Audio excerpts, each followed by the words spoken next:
Guys, magandang umaga po sa inyong lahat mga kasibol. For today's video mga kasibol, mag-adobo ako ng atay ng manok. Ito na, naga ko na po to.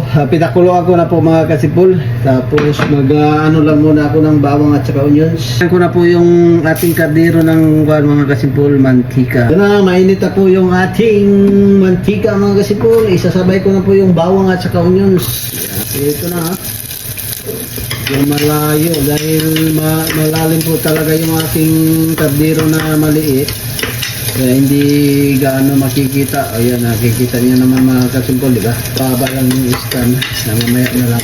Golden brown na po yung ating bawang at saka onions mga kasimpol. Ilalagay ko na po yung ating liver. Ayan, wala nang itlog to mga kasimpol. Kailang muna ako ng tuyo. Ito, tuyo lang yung ating pagkalasa mga kasimpol.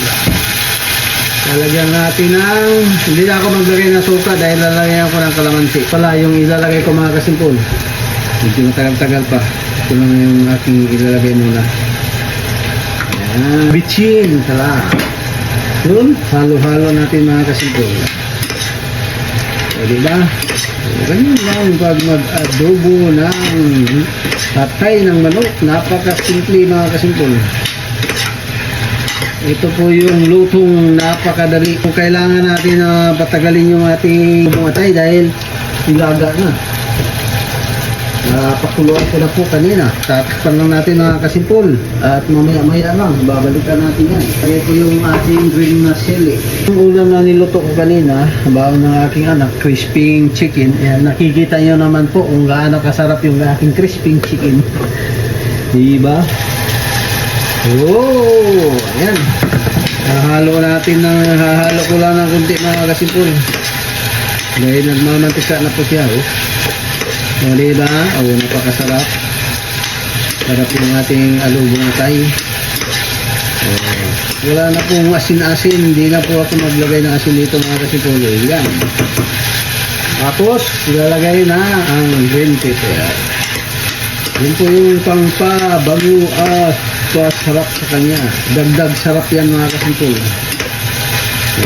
Tapos tatakpan natin ulit.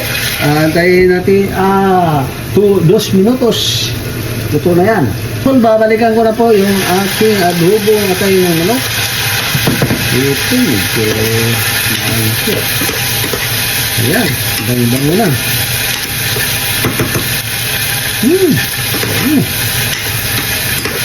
Yun, ito na. Ito na mga kasipol, luto na po yung aking adobong atay ng manok. At ito na po yung lutuan. Hanggang dito na po yung ating video. Maraming salamat po sa inyong lahat. Ito na po, luto na po yung aking adobong liver. At tatakpan na natin.